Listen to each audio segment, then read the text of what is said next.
Assalamualaikum dan salam sejahtera, salam Idul Fitri, taqabbalallahu minna wa minkum. Dan dikala kita bergembira meraihkan ketibaan hari yang mulia ini, tetapi kita juga ingin berpesan-pesan kerana saya rasa Ramadan dan juga Syawal pada tahun ini begitu getir untuk kita jalani selama sebulan. Kerana apabila kita bangun saja dari tidur, apabila kita buka saja televisyen, dengar saja radio ataupun buka saja laman-laman sosial, kita dihidangkan dengan 1001 derita. Kita dengar Gaza dibedil dengan Zionis. Negara kita kehilangan 2 pesawat dalam masa 4 bulan dan yang terkini MH17.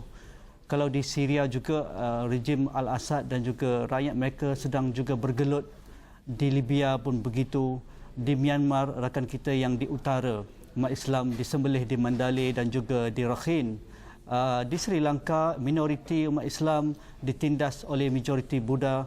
Kalau juga di Iraq ada sekelompok Islam yang menggelarkan mereka sebagai ISIL, ingin mendaulatkan sebuah daulah Islamiah dan mereka bertempur sesama umat Islam antara Sunni dan juga Syiah. Jadi apakah maksud semua berita ini yang kita tidak boleh pandang mudah dan kita tidak boleh pandang rendah dikala kita umat Islam di Malaysia bersedia dan juga dapat merayakan Idul Fitri pada tahun ini, biarpun kita masih bersedih dengan kehilangan MH17, tetapi adakah kita dapat menyampaikan solidariti kita terhadap isu kemanusiaan ini. Jadi bersama saya pada hari ini yang berbahagia Ustaz Fawaz Fadil, seorang konsultan syariah dan juga seorang pendakwah muda yang tidak asing lagi. Mungkin Ustaz Fawaz, kita tidak kata pun bersalah ataupun kita tidak kata pun boleh meraihkan ketibaan Idul Fitri. Itu sebenarnya yang dimahukan, yang dianjurkan oleh Rasulullah SAW selepas kita sebulan berpuasa. Tetapi mungkin beza sikitlah tahun ini Ustaz. Seperti mana yang saya katakan pada awal tadi, mungkin dalam konteks itu bagaimana kita nak melihat senario ini? Bismillahirrahmanirrahim. Terima kasih Tuan Haji Nazri dan semua penonton. Kita ucapkan selamat Hari Raya Aidil Fitri. Dalam Islam dan manhaj Al-Quran sendiri, dia mengajar kita peristiwa-peristiwa yang berlaku ini adalah untuk nak uji kita untuk lebih perform. Dan kalau tidak ada ujian, tak nampak kualiti emas itu. Jadi ujian merupakan satu ketetapan yang Allah utuskan kita di dunia ini untuk kita perform di dunia. Liyabluwakum ayyukum ahsanu amala. Jadi kalau tidak diuji, ia satu benda yang tidak tahu sejauh mana kekuatan dalaman kita, sejauh mana ukhuwah kita. Kalau emas diuji bila dibakar, manusia diuji dengan bala bencana. Sebab itu saya merenung ayat Al-Quran Tuan Haji.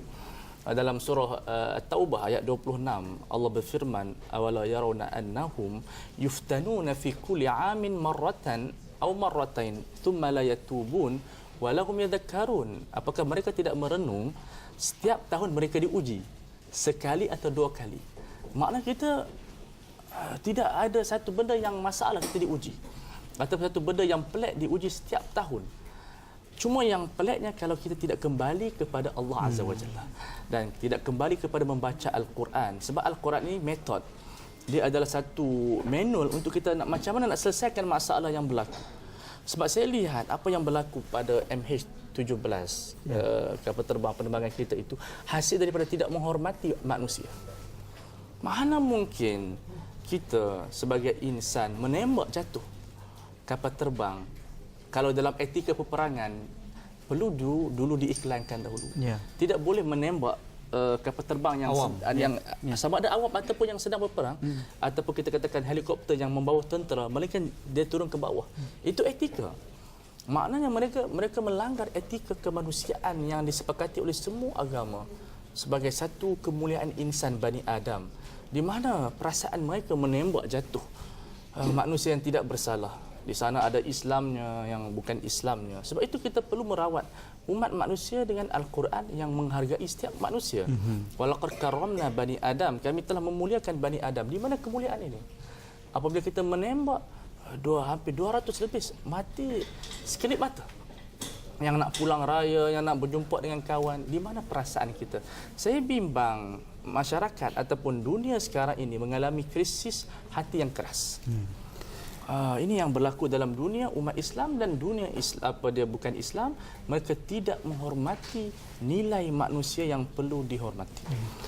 Apabila kita bercakap untuk melihat dalam konteks yang lebih luas, kerana apabila kita bercakap dalam konteks Aidilfitri hari ini, ia merentasi masa dan juga sempadan geografi. Betul. Apabila kita merayakan Aidilfitri, masyarakat di Timur Tengah pun sedang merayakan Aidilfitri. Masyarakat di Asia Selatan, di Pakistan, di India pun sedang merayakan Aidilfitri. Betul. Di Timur Jauh, di Korea Selatan atau di China ataupun di Jepun pun sedang merayakan Aidilfitri. Tetapi mesej ataupun merayakan Aidilfitri itu yang disarankan oleh agama kita, oleh Rasulullah SAW adalah kita menyampaikan sesuatu yang indah, sesuatu yang baik dan kebersamaan. Maksudnya kita ada perbezaan. Betul. Agama kamu, agamaku, agama kamu.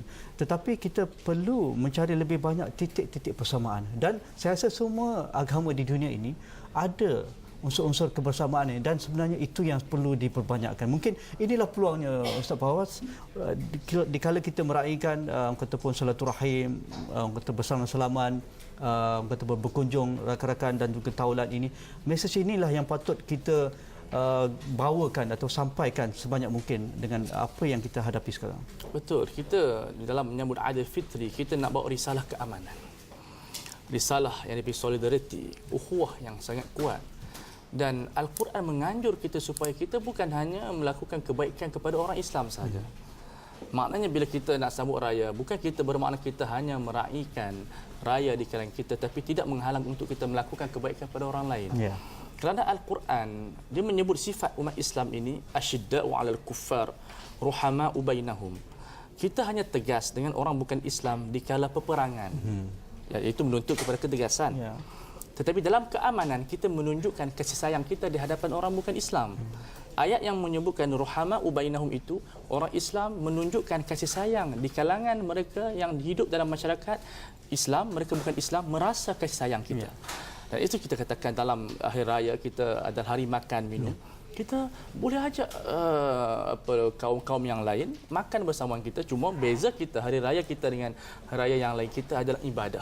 Kita ada khutbah, kita ada solat berbanding dengan agama yang lain, tetapi tidak menghalang kita untuk menghulurkan sedekah, untuk yang penting menyampaikan risalah, mesej keamanan. Sebab Islam berasal daripada keamanan, assalam. Dia bukan agama yang suka kepada peperangan. Bahkan dalam hadis, Nabi tidak suka seseorang itu dinamakan orang yang berperang. Harbun. Jadi di mana kita katakan risalah Islam yang mengajak kepada keganasan. Sebab itu Aidilfitri ini mampu mengembalikan semula nilai ukhuwah, innamal mu'minuna ikhwah. Mukmin ini adalah yang hubungan yang paling kuat adalah hubungan saudara mara. Tetapi kita melihat Al-Quran juga tidak menafikan hubungan kita ikhwah dengan orang bukan Islam. Okey. Ustaz Fawaz, kita rehat yang pertama. Selepas ini kita akan melihat apabila kita menjalani bulan puasa Ramadan, kita cuba hayati sebaik mungkin. Apabila sampainya bulan Syawal, kita cuba menikmati kejayaan yang sudah kita raih apabila kita diuji sepanjang sebulan kita berpuasa di bulan Ramadan. Tetapi bagaimana? Kita rehat dulu.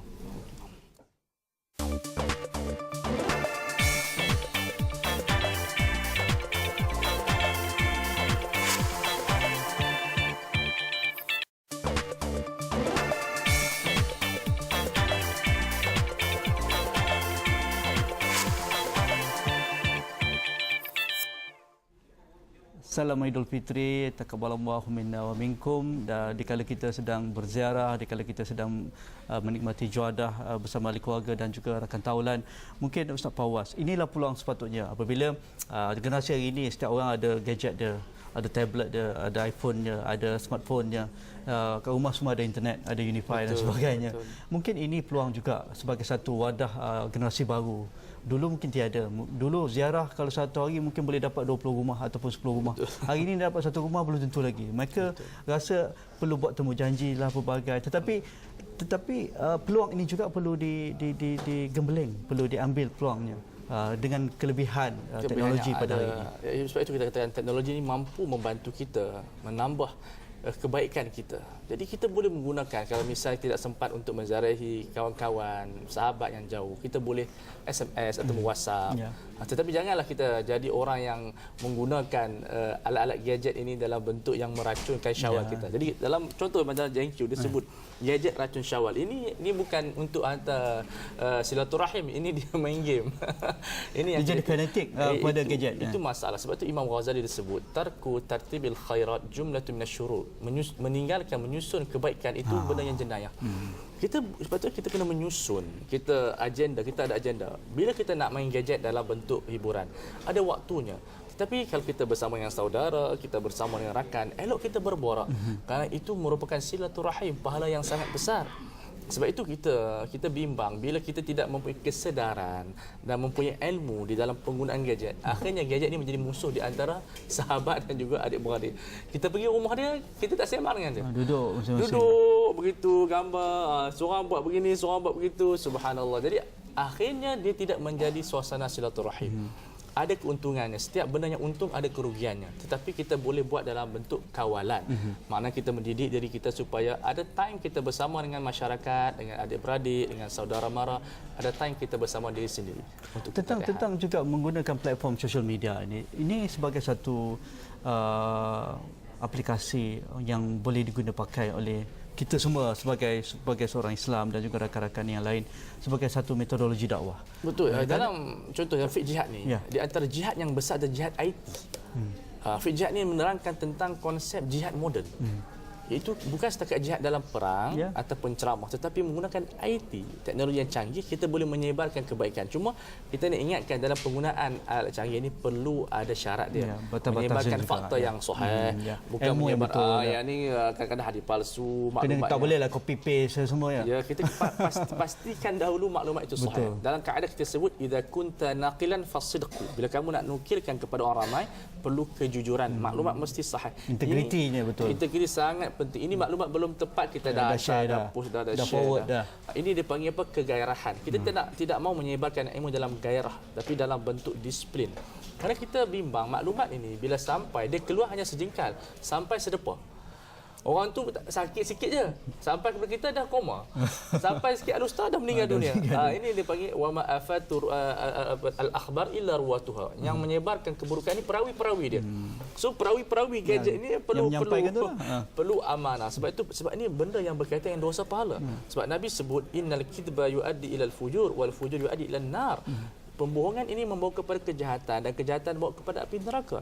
Makna disiplin yang dibawa oleh Islam ini perlu menumpukan aspek integriti dalam menyampaikan maklumat. Bukan untuk online 1,000, 20,000 bel kita rasa seronok, excited. Tapi itu tentang itu juga. Apabila kita bercakap tentang dakwah melalui segala aplikasi moden dan juga internet ini, tetapi kadang-kadang kita ada benda yang tidak kena gayanya, caranya. Kadang-kadang dia berbentuk yang macam annoying lah. Macam kata you nak tunjuk pandai lah tu, nak tunjuk itu masalah. You baru tahu Islam, baru hijrah.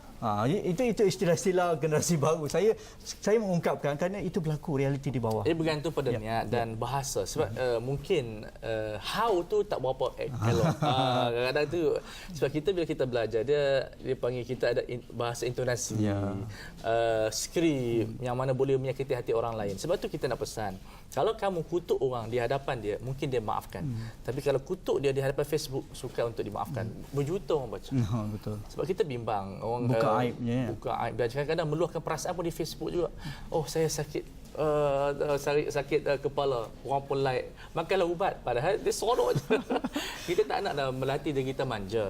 Kita dalam Facebook kita nak mengajar kepada berkongsi kebaikan, bukan berkongsi kesedihan. Dalam bentuk sebarkanlah benda-benda yang elok. Kalau dalam benda-benda bala bersama macam MH, okeylah, tapi peribadi tak payahlah. Bergaduh dengan kawan pun nak letak dalam Facebook. Ini marah tak boleh beli kuih raya. Tak boleh bergaduh dengan jiran pun letak Facebook. Letak gambar kereta jiran. Parking salah.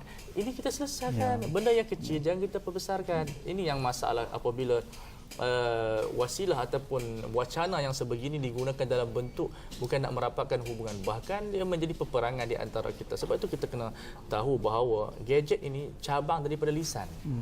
Lisan ni ada tanggungjawab, lidah ada tanggungjawab dia di hadapan Allah Subhanahu Wa Taala, dan semua tulisan kita akan dipertanggungjawabkan. Maka kita perlu melatih diri kita supaya menyebarkan kebaikan, bukan membawa kepada peperangan bersama kita. Kita pun mengambil peluang ketibaan Aidilfitri ini sebagai satu kekuatan, sebagai satu kata pun kita bangkit semula dengan segala ujian yang kita hadapi, dengan kekalutan ekonominya, dengan kata pun kekalutan agamanya, Betul. persoalan tentang kalimah Allah dan sebagainya, dan yang terkini kita diuji dengan MH17. Pastinya ini sebagai satu peluang, bukan sebagai satu sumpahan. Kadang-kadang kita apabila kata kenapa Malaysia, kenapa tidak orang lain. Okey, saya nak tanya tentang itu pada Ustaz Ahmad Fawaz. Kita rehat dahulu.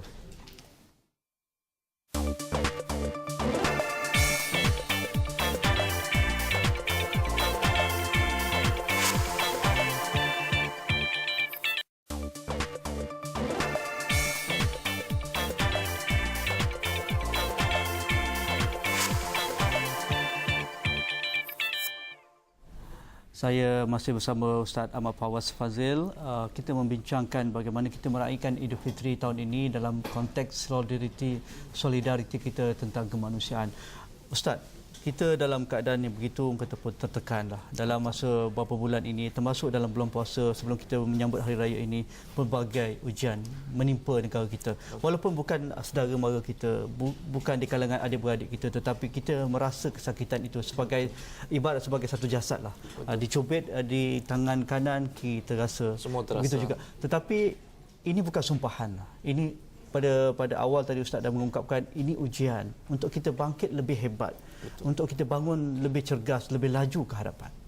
Umat Islam mungkin dalam keadaan tidur, seperti harimau yang tidur, perlu kepada gerakan. Jadi ujian ini adalah untuk menyedarkan kita. Kalau tidak ada ujian, mungkin kita lena, asyik dalam keseronokan, asyik dalam keadaan kesihatan. Jadi apa yang menimpa Malaysia ini, ia menjadi satu garis panduan supaya kita belajar, jangan ulang balik.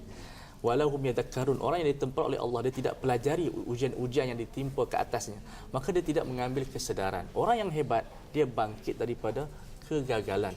Ujian tidak ada masalah. Ia bukan bersifat tercela ataupun terpuji. Tapi apa tindakan kita? Misalnya soal student, dia fail exam. Adakah dia menangis sepanjang masa ataupun dia bangkit untuk merawat? Orang yang bijak merawat, mencari solusi. Sebab itu dalam kehidupan kita tidak sunyi daripada rasa pahit. Maka kata ahli motivator, kita kena squeeze, kita kena maniskan, perah dia dengan gula. Lemon yang masam itu perlu diperah dengan gula. Kita letakkan gula kita dengan beriman dengan Allah, al-iman billah wa amilus salihat. Allah menyebut innal insana lafi khusr. Manusia ini bermula dengan apa? Semua manusia rugi. Rugi maksud dia dia gagal dan sebagainya. Illal ladzina amanu. Mungkin orang yang beriman, bangkit dengan iman, yakin bahwasanya ini bukan satu sumpahan tetapi ia satu perkara yang untuk mengajar kita. Kemudian kita wa'amilus salihat. Kita mesti beramal soleh. Dan dimulakan dengan contohnya sembahyang. Kita nak perkasakan sembahyang umat Islam. Saya dapati, saya banyak turun hospital. Kadang-kadang di hospital Tuan Haji, 90% tak sembahyang. Dia sakit. Walaupun dah terlantar. Walaupun terlantar, dia tunggu ubat dengan nasi. Itu je. Jadi kita bawa satu buku, Indahnya Solat Berjemaah, nak menggambarkan sembahyang satu perkara, reset minda umat Islam. Dengan bersembahyang sebagai kita satu kekuatan. Kekuatan. Sebab bila kita bersembahyang, kita ada jemaah. Kita ada konsep teamwork. Imam salah, kita tegur. Imam betul, kita ikut. Jadi buku-buku sedemikian, dia boleh mengajar kita bahawa betapa pentingnya bermula perubahan dengan solat. Kerana solat ni dia sistem, dia ada rukun, dia ada syarat, dia ada sunat dia. Kalau kita ikut sistem sembahyang itu, saya rasa umat Islam boleh bangkit semula daripada kelemahan. Dan kita yakin bahawa umat Islam tidak akan mati. Ujian ini hanyalah sementara sahaja. Cuma di mana kita nak bermula dengan iman, dengan sembahyang, dengan ikhwah. Makna mungkin dulu saya tak tegur jiran saya. Untuk kita consolidate, untuk memperkasakan kekuatan, bukan hanya menuding jari. Kerana kita apabila diuji, kita menyalahkan pihak A, pihak B, orang tu tak buat itu, tak buat ini. Tetapi sebenarnya kita salahkan semua. Saya melihat kepada Al-Quran sendiri, apabila bala bencana berlaku, tunding jari sendiri. Okey, kalau kita tidur, tangan kita dipenuhi dengan semut api. Ya. Salah orang yang tak basuh tangan. Betul. So dalam peperangan Uhud, kita kalah. Jadi sahabat bertanya, macam mana kita boleh kalah? Kita ada Nabi, kita ada Allah, kita ada Quran. Tuhan kata, qul huwa min indi anfusikum. Kekalahan itu berpunca daripada kamu. Jadi kita sebagai umat Islam, daripada atas sampai ke bawah, kita kena menanggung risiko. Tak boleh salahkan satu pihak, pihak atasan, pihak bawahan, nanti salahkan ibu bapa pula, salahkan guru pula. Tidak, semua orang bertanggungjawab. Jadi barulah seronok sikit. Ini mungkin salah media saja. Oh, media lah. Dah, salah semua. Daripada ulamanya, daripada gurunya, ibu bapanya, atasannya, ke semua orang bertanggungjawab. Okey Ustaz Abang Fawaz, mungkin untuk yang 30 saat ini pesan bestari kita dalam masa kita berkumpul beramai-ramai meraihkan ketibaan Idul Fitri, tetapi kita terus menyampaikan mesej solidariti kemanusiaan kita untuk terutamanya rakan-rakan kita yang sedang bergelut dengan ujian ini. Saya berpesan kepada diri saya dan juga kepada saudara-saudara Islam, Hari Raya ini adalah dijadikan sebagai satu pemangkin untuk memperkasakan ukhuwah kita. Kerana kita tidak mampu untuk bangkit melainkan dengan teamwork. Jadi kita kena bersabar. Allah menyebut dalam Al-Quran, wala tanaza'u, janganlah kamu berpecah belah, fatafshalu wa tadhhaba rihukum wasbiru. Janganlah kamu berpecah belah kerana kamu akan lemah dan gagal dalam rancangan-rancangan kamu. Bersabarlah dalam perpaduan. So kalau kita ada pergaduhan dalam kumpulan kita, dalam kampung kita, kita kena bersabar. Kerana kalau kita tidak mampu bersatu padu, tangan tidak bertepuk sebelah tangan. Ya. Dan kita tidak mampu ke hadapan kalau kita masih tidak boleh selesaikan masalah ukhuwah ini. Jadi kita mengharapkan umat Islam kembali kepada agama yang salam ini, yang aman, dan aman bermula dengan ukhuwah. InsyaAllah. Terima kasih kepada yang berbagi Ustaz Ahmad Fawaz Fadil, konsultan syariah kita, dan jika ada keizinan lagi kita akan panggil lagi Ustaz. Banyak topik-topik yang berkaitan yang boleh kita ataupun kongsikan bersama bagi anda di luar sana. Selamat menyambut Hari Raya Idul Fitri, dan kami di pihak analisis awal ini ingin menyampaikan maaf zahir batin. Kita jumpa lagi. Assalamualaikum.